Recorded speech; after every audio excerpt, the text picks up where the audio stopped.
Hey everybody, and welcome to another electric van man review. There's my electric van, and here is my electric car taking me to the National Motorhome Campervan and Caravanning show in Newark. And I am going there to talk about an electric van, OVs. It is the Farizon van that is sitting there right now. And the reason that van, because in China it has already been converted to a camper van. Quite a luxurious camper van. So I'm going to go and talk to the great British camper van and caravanning public all about electric vehicles with MotorHome Matt. This is going to be exciting. Let's go and see exactly what happens. So that's it. I've arrived here in Newark to the showground here where their Warner shows are doing their national camping, motorhoming and camping, caravanning stuff. And I've got this lovely electric van to talk to people about.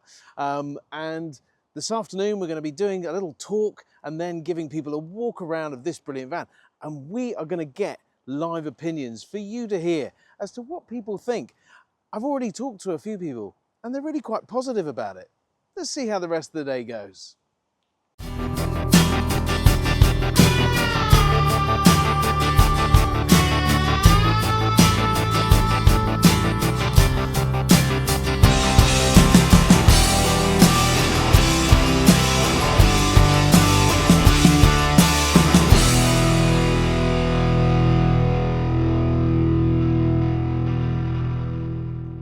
So I'm going to leave some people looking at the van and having a poke around, and I'm going to head off into the show and just see what this is all about before coming back and talking to a bunch of people about this electric van. This show is vast and I need some help. So the good news is I found MotorHome Matt, the man himself. There he is. Hello, Look Paul. at that smiling face. How are you? I'm all right, mate. Me and my selfie stick need some help. Okay, your famous selfie stick. My famous selfie stick. So let's get that angled right. There we go. Let's go down here because there's such variety in this industry, and it is so exciting to see all the variety of wonderful vehicles. Brand new vehicles here. Just there. So The new grill. What do you think of the new grill? They've got to differentiate somehow. I'm not sure about it. No, I'm not. So I mean, there's the old one, but let's not get into that. Let's talk about the variety that is in this industry because it's quite exciting, isn't it?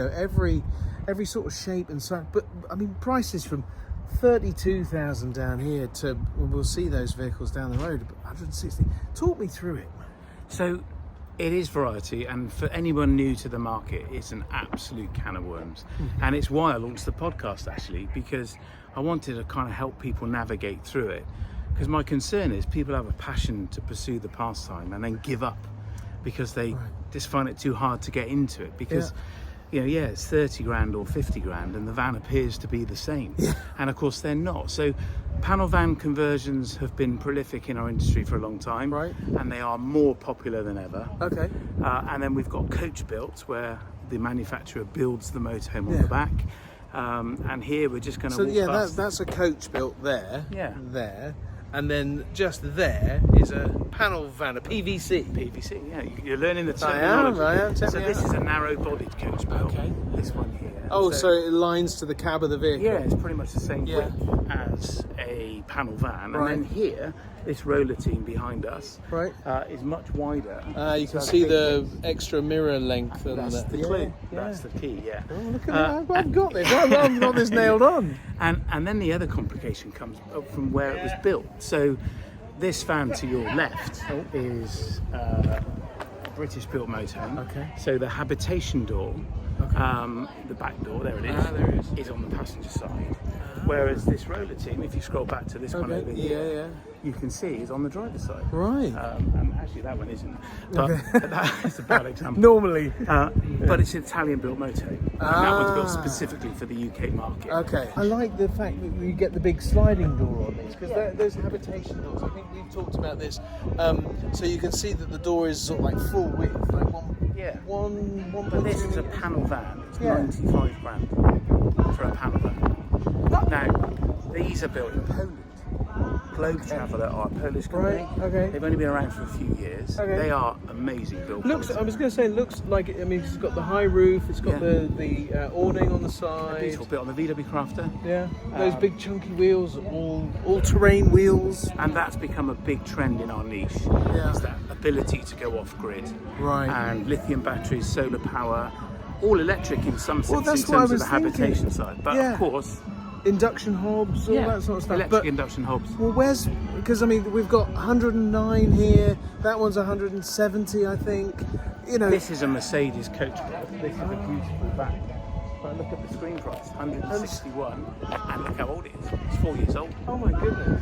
It's Mercedes, 3-prong star, Yeah. but it's tag axle, coach built, Carthago, built in Germany, beautiful van, very, very well built. So there's some money in this industry, it would be fair to say. Well, there needs to be. Yeah. I mean, the screen prices in our industry have just become life-changing. So, but where's the electric ones then? Because I mean, we can get an electric one for that. There aren't any. They're literally, you're at a show with 300 plus vans here for sale, Right. and there's not a single electric. And what van. about out there? About the people that have come? So there's around 3,000 people camping. Right. And I've driven and walked around the Yeah, camping not fields. seen- I've not seen a single electric motorhome. Because there aren't any. I mean, the only potential now, realistically, is the Buzz. Yeah. But it's too small. And it's too expensive. Yeah. I want the room. You saw the brand new Fiat Ducato up Yeah. the road, 56k brand new. Yeah. Fully converted. Yeah. You can't get a Buzz for that And converted. yeah, because it's about 100 grand. And I can stand up in that Yeah. with my other half. You can get a pop top. Pop top as well. Yeah. So yeah, absolutely. And Well, there are no electric vans here. so it's probably a good job I brought my own electric van. Oh, you haven't. Oh, You brought one of your milk floats, haven't you? hey, it's a very good milk float. Really? Come and have a look. Let's go. Come on. Wow, that is a pretty cool looking milk float. It is a pretty cool looking vehicle. Look at this. What I love about it, Matt, this is striking. And do you know what? When I first saw it, I was unsure as to how the majority would take it, because it's slightly different. But this all lights up. The Farizon brand is all about user, technology, zero. Use that zero emission. Clever. So it's kind of cool. So, has it? I mean, we're only looking at it, right? It is cool, isn't it? It looks funky. And so, what do you think is important to your market In terms of use case, for the vehicles? Yeah. range is the big thing for us. Yeah. We have this obsession that we want to be able to drive 300 miles. So where I live in Bristol, I want to be able to drive to Edinburgh. And of course, I'm going to stop. You're going to say that. Yeah. So, but Matt, you're going to stop for a coffee. You're going to stop for lunch. You're a man of a certain age. Yeah. I get it. I need a wee. Your bladder will only go so far. And I can charge it. I know all that. Yeah. But I want to be able to put the key in the ignition and see 400 plus mile range like I do in my diesel Fiat Ducato based van, and know that if I want to do it in one go, I can. Okay. And if my stop is only a cappuccino takeaway, it can be. Okay. And I bet, what's the range on this? I bet I can't So do that. I'm going to disappoint you. I am going to disappoint you because the official range is 220. I think with the motorhome conversion and the weight and all that sort of stuff, you're going to get less than 200, probably more than 180 in that sort of range. But I am going to say you will need to stop, and I am going to say charge when you're stopped. Don't stop to charge. En route to somewhere, Yeah. you're using the major arterial routes. You're using the A roads and the dual carriageways and the motorways. And along those routes today, there are many fast charging opportunities. And you're going to add 100 miles in 20 minutes, 25 minutes. So how long does it take me to recharge this? So if you were to go from 10 to 80% in a static environment, you would probably do that in about 35 minutes on the right size charger. Okay. So it's going to get you pretty quick. So I'm having a eat-in cappuccino, Yeah. and I'm having a second wee, and that is my 35 minutes. Oh, And- easily. but that's charging on the main road, on the motorway. Yeah. Isn't that really expensive? It is more expensive than you would find elsewhere. So there's compromises, right? So as I said, as we've always said, it's not for everybody today. but the technology is improving at such a fast rate. Yeah. And also, as we look around this campsite, we see a myriad of different use cases within your sector. Yeah. From a small van that will take 1, maybe 2 people, all the way up through to 7.5-ton trucks that will take 4 or 5 or 6 people really comfortably and have a dining table and a chandelier. You know, we've got a vast array, and within that vast array, there is a use for some electric vehicles that will do a reasonable mileage, will charge reasonably quickly, and have enough space to fit in 2 to 4 people comfortably and do some stuff. But if this is converted to a camper van, Yeah. I've got 2 questions about that. The first is payload. Yeah. What can it take? Because I want to put, a manufacturer's going to get hold of it, and they're going to put a whole load of furniture carcasses, a fridge, an oven, a hob. Then they want to put my Wi-Fi on the roof. I've got solar panels on the roof as well, probably to recharge it. Can I even do that? Yeah. I've got all this kit and caboodle I then want to put in it. Yeah. You know, I love taking my Crocs with me and her shoes, and she has a lot. She doesn't. And your wine, and you have a lot. Yeah, that's true. And I want to go for 3 weeks, so I want to take 10 days worth of clothes, and I'll launder the rest while I'm away on a campsite. Good of you. Yeah. So so come with me. I'm not doing your washing. No, please. But I want to go away for a long period of time. But what is the payload on this? What can it carry? Well, look, so let me show you where that magic happens, and also show you a little cool, funky feature that might just tip the balance for you. Let's go have a look. Okay, you're going to stay dressed. Yeah, oh yes. That wouldn't tip the balance. Let's go. Right, so just stand right there. So first of all, side loading door. Same as any other side loading door, except quite wide. So It's wide. It's about 1300 mil wide, and this is a 13 cubic meter space at the moment. But they just kind of open the front door as well, because there's a funky little feature that you might like. So suddenly the B pillar has gone. Hey, look at the seatbelt, it's in the door. And the seatbelt is here in the door. And what this does, so we can get rid of this. So Oh, wow. So once you're doing the whole conversion, you put in your awning across the top, which is already being done in China. So this has already happened. Get rid of this, put a captain seat in here, aftermarket, spin it round. You've got your Vista here, a lovely space. Awning, table and chairs. So do you know what? Our own motorhome Yeah. is a van conversion, a PVC, Yeah. panel van conversion. Right. Something called an Adria Twin. Okay. Right? They're quite prolific in our marketplace. Yeah. And the reason we have it is because of the sliding door. Right. We don't like the hab door. There's only 2 of us. Hab door? The habitation door. So Oh, the, right. the plastic door that you Oh, open. okay, yeah. They're about this wide, Yeah. typically 48 centimetres wide, Yeah. maybe 60 centimetres in some. But when you're in there, you've kind of locked the outside out, even with the door open. This is the outside coming in. So we're in the back, Yeah. enjoying the space inside, whilst we've got this door open. The kitchen unit here, Yeah. but we can sit. This means I sit in the front seat, spun Yeah. backward, Yeah. and I've got a B pillar in the way. Yeah. I love this. Yeah. It's really cool, and it just gives you that little extra edge. So electric may be on the balance for some people. It may not Yeah. quite get you far enough, or it may, because range is a big thing. But with a bit of charging and actually other reasons to do it, so the driving experience, and maybe we'll do that in a minute.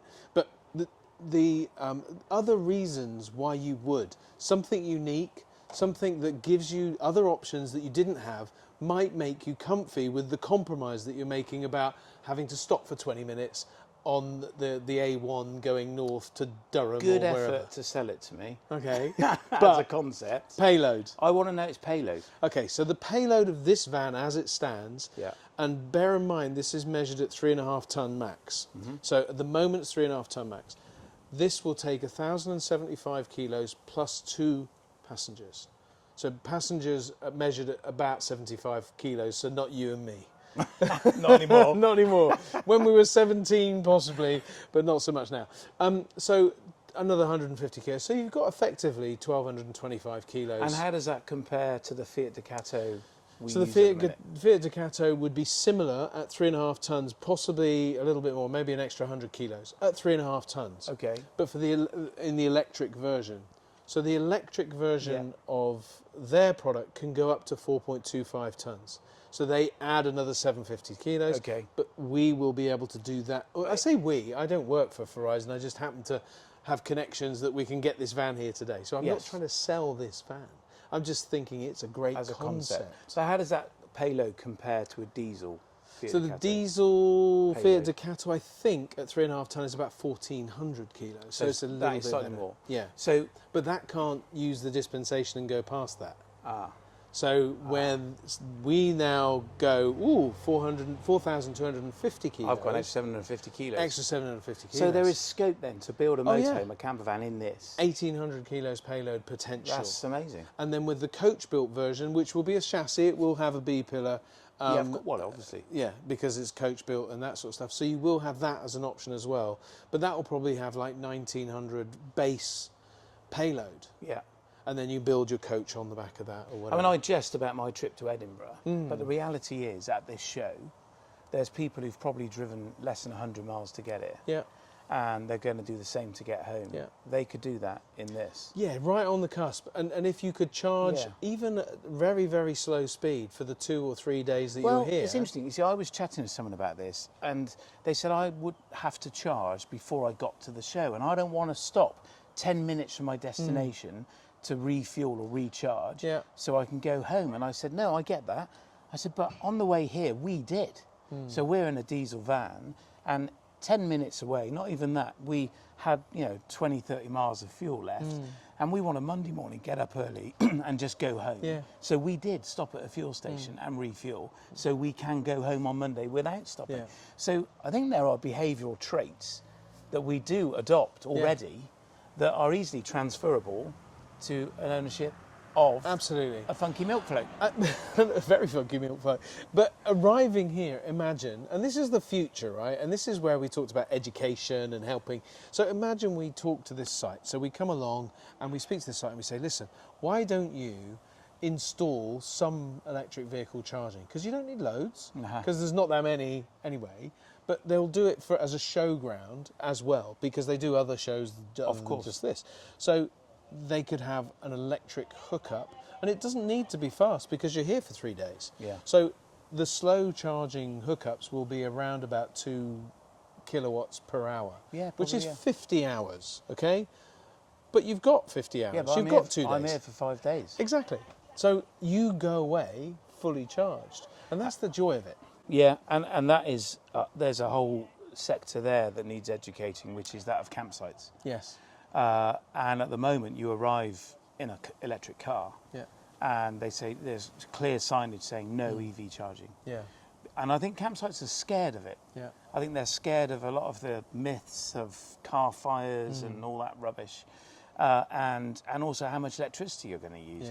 And campsites are moving more and more toward metered electricity. And I suppose that makes sense, right? Of course. And so you just pay for what you use. So if you are charging your electric car, ultimately electric motorhome, park next to that person in a tent who just wants to charge their smartphone, it's completely fair.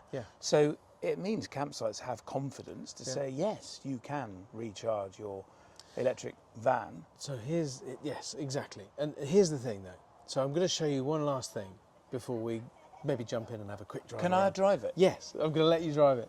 Cool. But I want to show you one last thing. So we're going to quickly go to the back doors, and I'm going to show you, because it will show us one other thing about the electric world, which I think your industry is already moving towards. Okay. Let's go. You're going to open your back doors? Yes, I'm going to open my back doors. Right. So in the back here. I like that. Yeah, that's it's nice. And the friction hinges are good as well, because it holds them in the wind. It means that they'll move in the wind, but they won't go anywhere. Now, one thing I just want to say as well, the back is not that high. No, it's 550 mil. So in the equivalent electric vehicles that are on the road at the moment, because they're converted from a diesel vehicle to an electric vehicle, the floor has lifted. and it is a little bit higher, and they're higher anyway. So they're about anywhere from 600 or 700, you know, up and beyond that. So that's the first thing. But let me just jump in. Careful. And I'm getting old. But here we've got three 3-pin plugs. So there's 3.3 kilowatts of power. Wow. Just this is a standard panel van. Wow. That you can take off. You just switch it on, switch it off. So that is automatically taking energy from this big battery that we've got underneath, which is up to 100 kilowatts. So you only charge once. So if you're using 2.2 kilowatts of energy coming into the vehicle, that's it. You're not using anything else. And also, if you've got solar panels, you can add solar panels to this, and that can go into the traction battery. Can also deal with the leisure battery or any other kind of battery that you've got. It can do all of that. That technology is available. Could a camper van then run entirely from the power? Yes. Oh, you can be completely off grid for up to 3 or 4 days. But you wouldn't need a leisure battery because you would just run off these batteries. Yes. Yeah, sorry, you wouldn't need a leisure battery. I'm thinking about the primary battery. Yeah. So you just make sure that that doesn't run down, because that does deal with lights and heating, and you can air can.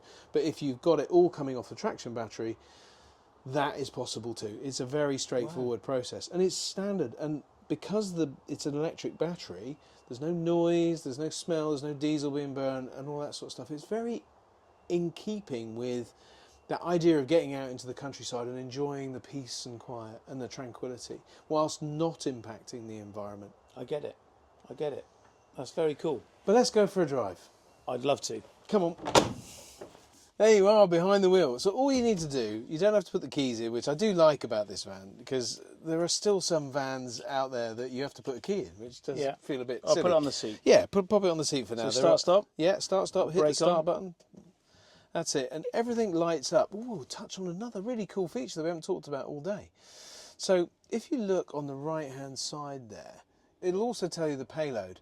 Live? Yeah, live, the gross vehicle weight. It'll give you I love that feature. Yeah, it is super Why is cool. that not on every van? It should be on every van, but I can't see it right I mean, there. the reality is most motorhomes driving around and camper vans are probably near to or overweight. Yeah, I know, and this will show us whether it is or it isn't. So I think probably once you put it in drive, it will do it. I better put a seatbelt on. Oh, that's it. Yeah. So let's all get our seatbelts on. We're in a showground, but nonetheless, it will scream at us, won't it? Well, it's actually, very, very cool environment. These thing about these vehicles is they won't actually move without the seatbelts on. You right? Won't it? Yeah. What, even the passenger? You're right there, Grandad. It's rude, isn't he? Anyway, so what we'll do is, kick on now. So the gear stick is... Yeah, I found that. Right, sort of Mercedes style. Yeah, it is exactly the same. Exactly the same. And we're right left? I can't see. We are all right left, yes. It's not a rock I'm going to drive over. No, don't think so. He says, hopefully. Oh, I love that sound. Yeah, it's a very soft acoustic sound that is like needed for pedestrians. It's like an orchestral hum. That is really nice. This is a lovely interior. It's spacious and comfortable. Yeah. Well, so you've got a couple of features that are really funky. Shh, stop talking. I'm listening to that. Okay, go. That sounds amazing. I love it. So, try to avoid the 2 old people. That would not be good. You get extra points, apparently. Do you mind? They're my biggest fans. But now, you were telling me something funky about the front suspension. Yeah, the front suspension is double wishbone. So it's the first time, it predominantly used in cars, but it's used in a van here. So it makes the front suspension that little bit better than you would normally get in a standard panel van. So it makes for a nice driving experience. Can I boot it? Yes, go on.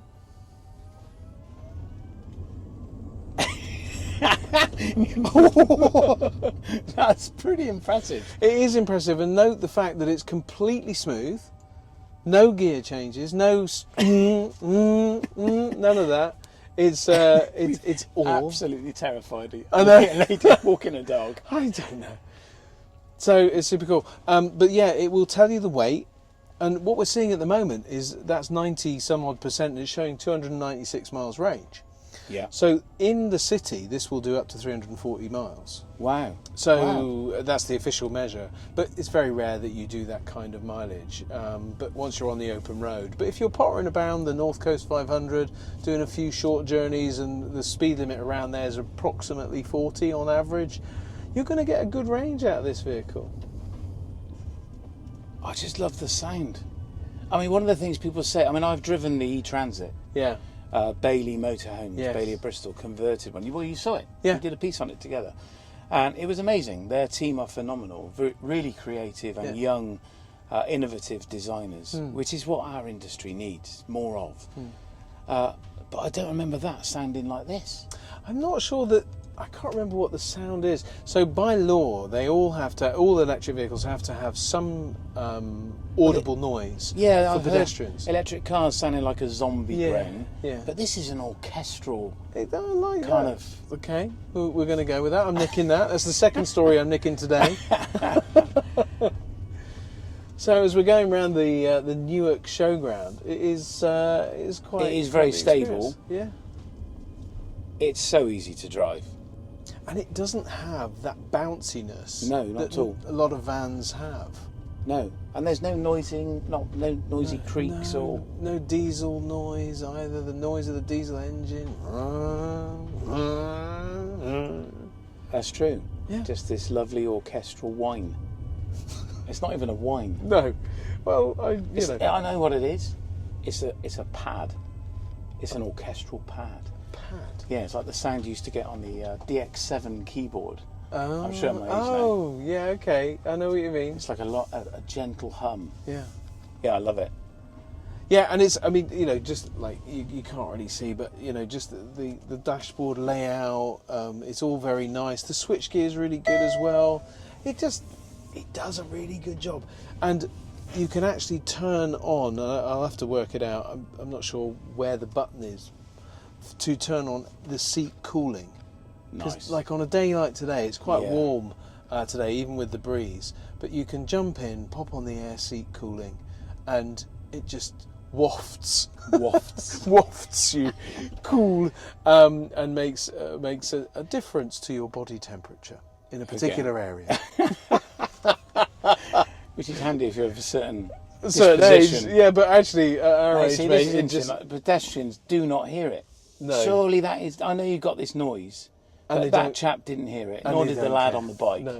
No, they don't, because it's not necessarily an obtrusive noise, is it? No, and I guess people are not used. What's it doing now? It's telling you that you're doing over the speed limit. What speed limit? Well, there's probably a 10 mile an hour site speed limit. And it knows. Yeah. Oh, sorry. Sorry. Oh, it's 5 mile an hour speed limit in here. Oh, yeah. So I reverse it back in from whence we came. So reversing. Yeah. We will experience the reversing. So this is a van. You can't see behind you. No. Oh.